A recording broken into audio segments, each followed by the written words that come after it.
लगता भी थोड़ी मतलब कि कोई डिफिकल्टी नहीं हो वाइफ के नाल, थोड़ी ब्रदर के नाल कोई डिफिकल्टी नहीं हो, माँ प्यो के नाल थोड़ी कोई डिफिकल्टी नहीं हो, किसी नाल थोड़ी कोई डिफिकल्टी नहीं, थोनू लगता है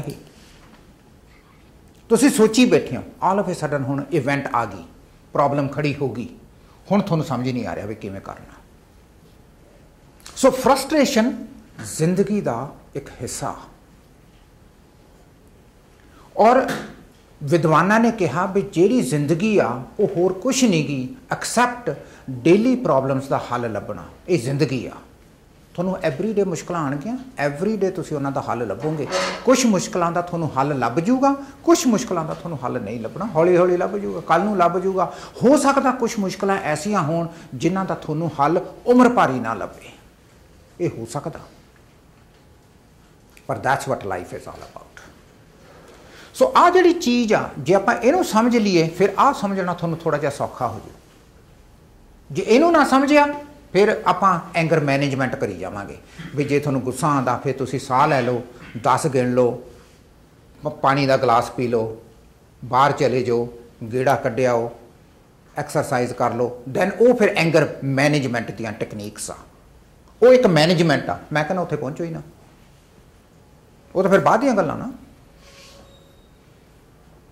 जे पहले ही ना उत्थे पहुंचीए तो फिर मच बैटर। जे इनू समझ लिया फिर आप समझ लाँगे, फिर आप उत्थे नहीं पहुँचने की लोड़, आपां मैनेज नहीं करने की लोड़, एंगर नू मैनेज नहीं करने की लोड़, पहले ही आने नहीं देना, आप पहले ही सॉल्व कर लेना हो। क्लीयर? Any question? सो पहला पार्ट जिंदगी का, अरे इहो जिहा कोई बंदा नहीं मिलूगा जिन्होंने जिंदगी दे विच फ्रस्ट्रेशनस ना आदियां होण, कोई नहीं थोनू जिंदगी च मिलना। पूरी दुनिया दे विच जिन्ने भी इंसान आ, 50% विमेन आ, 50% मैन आ, सारिਆਂ ਨੂੰ फ्रस्ट्रेशनस आ। ये नॉर्मल आ, लाइफ का एक इवेंट आ, ये आऊगी और ये चली जाऊगी। एक इहदा बिगिनिंग आ, एक इहदा एंड आ फ्रस्ट्रेशन का। ओके, सैकंड चीज़, इस फ्रस्ट्रेशन नूं आपां समझ लीए थोड़ा जिहा होर।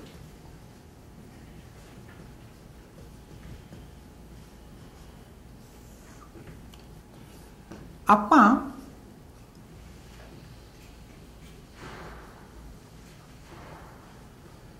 अंडरस्टैंड नहीं करते बहुत सारिया चीज़ां, जिहड़ियां चीज़ां आपां नूं बाई बर्थ मिलियां, पेरेंट्स ने दित्तियां, दोस्तां ने दित्तियां, रिश्तेदारी च दित्तियां, कल्चर ने दित्तियां, रिलीजन ने दित्तियां, उन्हां नूं आपां ने एक्सैप्ट कर लिया।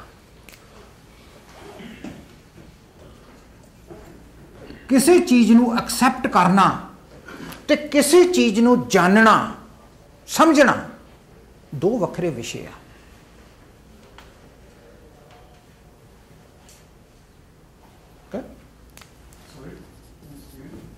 ओके, किसी चीज़ नूं एक्सैप्ट करना एवें एक्सैप्ट कर लिया क्योंकि अगले ने कहा, ते किसी चीज़ के प्रति तुसी समझिया, ये दो वखरे विषय आ। जस्ट बिकॉज तुसी किसी की गल एक्सैप्ट करते हो यदा मतलब कोई जरूरी नहीं भी तुसी उन्होंने समझिया,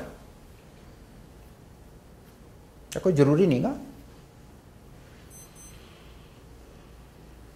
सो बहुत सारिया चीज़ां आप वैसे ही एक्सैप्ट करी जाने क्योंकि पीढ़ी दर पीढ़ी चली आदियाँ, आपने उन्होंने एक्सैप्ट मनिया होया भी हाँ जी इंज ही आ, और आप उन्होंने फॉलो करी जाने।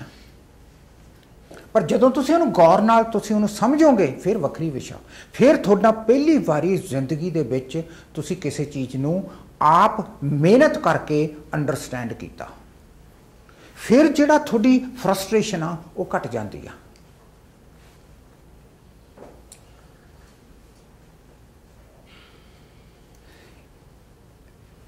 अंडरस्टैंडिंग ये कहती आ कि जदों दो बंदे किते भी इकट्ठे होणगे उन्हां दे विच डिफरेंस ऑफ ओपीनियन होऊगा। एक्सैप्टेंस ये कहती आ कि दो बंदे हैप्पी रहणगे प्रोवाइडेड जे वो एक दूजे नूं समझ लैण।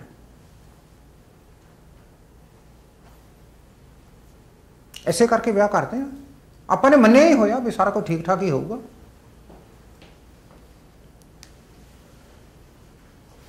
आप मानते हैं ना तो सारा कुछ ठीक ठाक हो जू, एडजस्ट हो जू।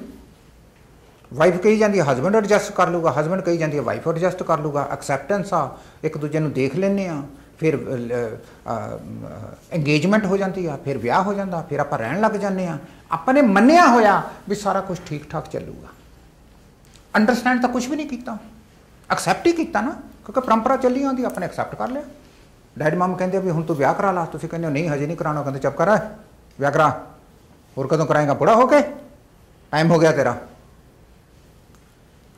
ਚਲੋ ਜੀ, ਕੁੜੀਆਂ ਦੇਖਣ ਲੱਗ ਜਾਂਦੇ ਆ, ਤੁਸੀਂ ਵੀ ਨਾਲ ਔਖਾ ਸੌਖਾ ਨਾ ਨੁਕਰ ਕੀਤੀ, ਪਰ ਤੁਹਾਡੀ ਸੁਣੀ ਨਹੀਂ ਗਈ। ਤੁਸੀਂ ਕਹਿੰਦੇ ਚੱਲ ਯਾਰ ਬਜ਼ੁਰਗ ਹੈ ਗਿਆ, ਕਾਹਨੂੰ ਔਖਾ ਕਰਨਾ, ਵਿਆਹ ਤਾਂ ਕਰਨਾ, ਚੱਲ 2 ਸਾਲ ਪਹਿਲਾਂ ਕੀ 2 ਸਾਲ ਬਾਅਦ ਕੀ, ਚਲੋ ਜੀ ਵਿਆਹ ਕਰ ਲਓ। ਅੰਡਰਸਟੈਂਡ ਤਾਂ ਕੁਝ ਵੀ ਨਹੀਂ ਹੋਇਆ, ਐਕਸੈਪਟ ਕੀਤਾ।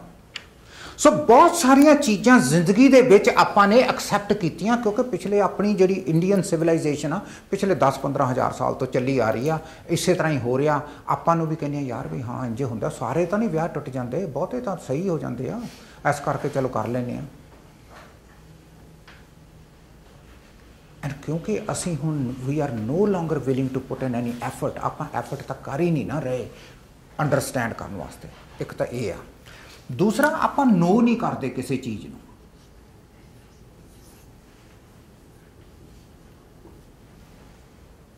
ਆ ਹੈਗਾ ਸਮਝਣਾ, ਆ ਹੈਗਾ ਜਾਣਨਾ।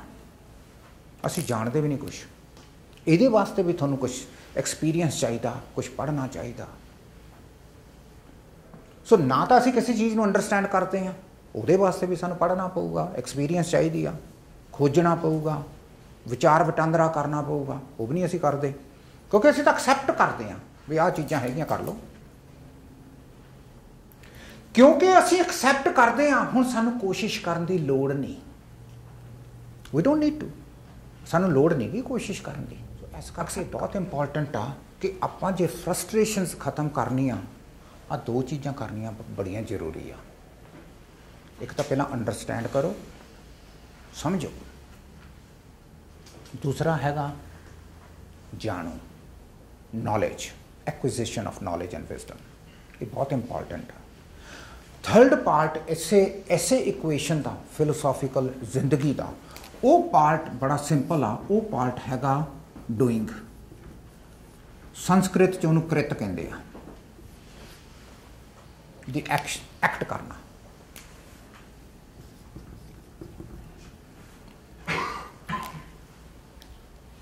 ਉਹ ਐਕਟ ਹੈ। ਤੁਸੀਂ ਹੁਣ ਐਕਟ ਕਿਹਦੇ ਤੇ ਕਰੋਗੇ, ਇੱਧਰ ਕਿ ਇੱਥੋਂ? ਐਕਸ਼ਨ ਤਾਂ ਤੁਹਾਨੂੰ ਕਰਨਾ ਪਊਗਾ, ਬਿਨਾਂ ਐਕਸ਼ਨ ਦੇ ਤਾਂ ਤੁਸੀਂ ਰਹਿ ਨਹੀਂ ਸਕਦੇ। ਹੁਣ ਕਰਨਾ ਕਿਵੇਂ ਆ?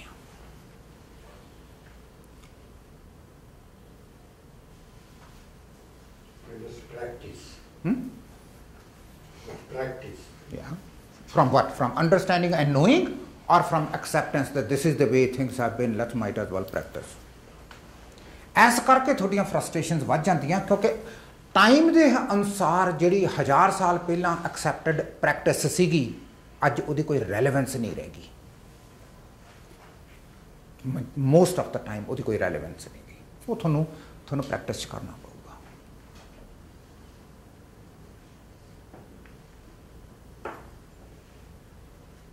खत्म हो चुकी है, ਰੈਲੇਵੈਂਸ ਹੀ ਨਹੀਂ ਗਈ ਉਹਦੀ ਅੱਜ ਕੱਲ੍ਹ। ਘੁੰਡ ਕੱਢਣ ਦੀ ਕੀ ਰੈਲੇਵੈਂਸ ਆ?